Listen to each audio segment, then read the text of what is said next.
reds and the late harvest. And will you just real quickly, Mm-hmm. I want to make sure I'm pronouncing the name of your vineyard correctly. Torre De Palma? Torre De Palma. Torre De Palma. And what does that mean? So Torre is tower, like the tower that we have outside, and Palma is like this part of the tree. The same as New Zealand. Okay. The leaf of New Zealand is Palma. Okay. So it's like the tower of leaf, more or less. Right. Like that. And so we have 3 white varieties. Again, very difficult names for Portuguese varieties. For the whites, we have Erinto, Entonvaz, and Alvarinho. Almost impossible to remember. I hope there's not going to be a test. No, don't worry with it. Just drinking. And so what we do on the first wine, so this is a reserve of 2022, white reserved. What we do here is we blend the 3 white varieties, and we put parts of the wine in new wood, in new oak, French oak, some parts in old oak, and some parts are going to stay here upstairs for keeping the fresh and the fruity of the wine. So the idea is the wine as keeping the fresh, keeping the acidity, but we want to give a little bit body to the wine because we want the wine to go pairing with the food on the restaurant.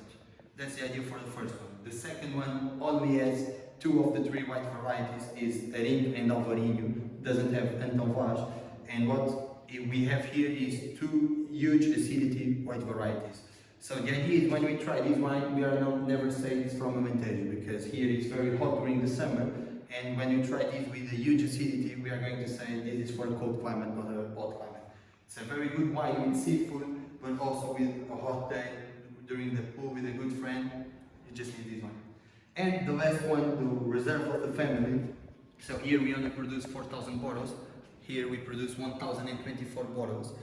Like the first with the 3 white varieties, but here we put the best quality grapes that we produce in the vineyard on this wine.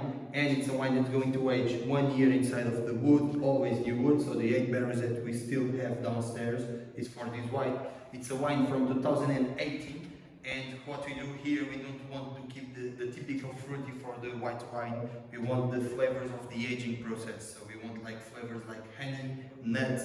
We don't want to keep the tropical fruity. So it's a wine for special occasions. I'm always saying that when we open a bottle of this, we need like a full preparation. The glass, the temperature, the food that we are going to pair needs like a full preparation for this kind of wine.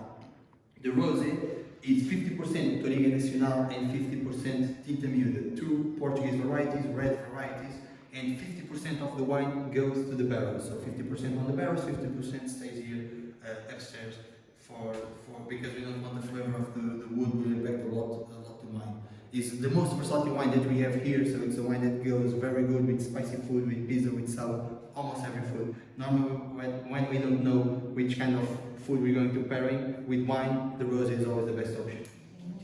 And for the reds, the 4 reds, the first 2, what we have here is a blend of the 4 red varieties, like the rosé, Torre Nacional and Tinta Miúda, but also Aragonês and Alicante Boucher. Big difference. The first one, we want like a day-to-day wine, much more fruity, doesn't need food for pairing, so we keep almost of the wine here upstairs, and we don't want to give the barrel, the wood to the wine. And the second one, we want the other side, so we want much more concentration, much more complexity. So when you say for this one, we keep it upstairs in that room with the concrete? With the concrete, exactly. It goes into the concrete, so it probably has more of a mineral taste. Exactly, that's the idea. It's more like an easy wine to drink, so you don't need pairing with food because it's not very heavy. Right. The second one is much more a typical wine from Alentejo, more like a Cabernet that you drink in America, so much more body, much more concentration, a little bit more alcohol on this wine, and it's a wine that needs food. Yeah, I did notice, we were at another vineyard yesterday, and the alcohol content in a lot of the wines was like 15+%, which is higher than a lot of our Exactly. wines. On this part of Portugal in Alentejo, for us, it's very difficult to have wines with less than 40.5, because we have a lot of hot during the day, and the grape will receive a lot of sugar, and the sugar will transform in alcohol. And the last 2, our finest wines, this is the clay pot wine.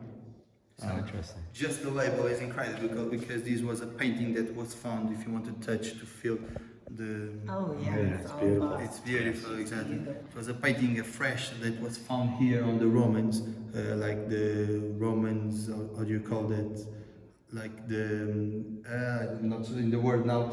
The ruins. Exactly. Yes, Thank yeah, you. we actually didn't get over there. We want Not to see yet? that tomorrow. Okay, yeah. perfect. So this was a painting that was found there afresh, Wow. and now it's in the museum in Lisbon. And you can see here is like even the things that you cannot see it anymore. Wow. Oh, We keep that in the label. So Oh, yeah, nice. exactly. So I think I read about this. You have some information over there, Mhm. and we didn't get any further than that because We're gonna get on that tomorrow. yeah, Yeah. the gentleman that was there was leaving, but we'll go back to Yeah, it's very important and it's very cool to see it because all this part of Alentejo, but here, in principle, we have a lot of Roman culture, even for us. So the name of Basili was the big family, the most important family that was the Roman family that lived here.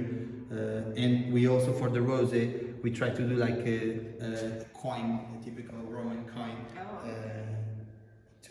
Because of that. So that's the idea. And the last red, for me, the best wine that you produce here, I think, was this one that you tried yesterday. Yes, that was fantastic. Oh, my Yeah. So it's white with two red varieties, and we can Boucher and Tinta totally different, like the 8 and the 80. So one is very strong, just the smell of the wine, you don't need to put nose inside of the glass because it's very strong, like a perfume. The 10 is the part that dry your mouth, it's very aggressive. And the other one, the color is very deep. The other one, the color it's almost zero, the red color. The tannin is very soft. The smell is almost zero, but with a huge acidity. So what we have here, it's a wine that can age for 15, 20 years easily. From 2019, the last very, very good harvest of here in Alentejo. And we have here a typical wine from Alentejo, full body wine, very concentrated, but with a huge acidity that only this part of Alentejo, this part of North Alentejo will give, and also the grape Tinta will help.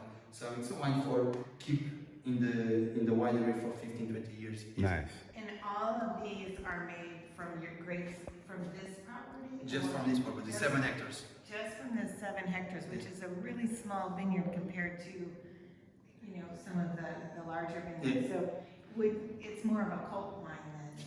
That's what the word that we use in the States because it's harder to come by. It is. So it's like a boutique winery, and our wines, the idea is first to wines that needs food because we have the restaurant here and the Iota, so the idea is wines for going to the table for the dinner, for the lunch, but also different quality wines. So that's why we work in the vineyard first, and then we try to, when we put the grapes inside of the winery, try to do any mistake.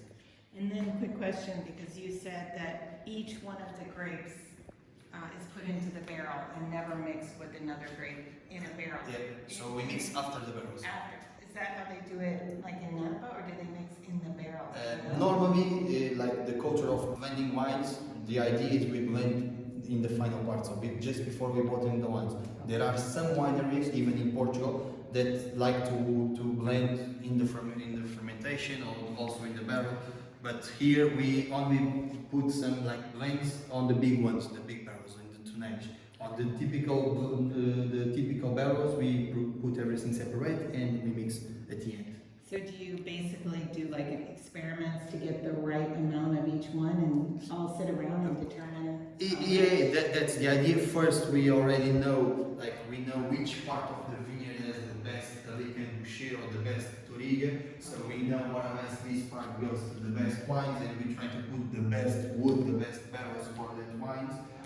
But of course, then we have 4 winemakers here. The 4 of us, we sit down and we start tasting, and it's like I want more this, I want less this, I want more acidity. So that's it.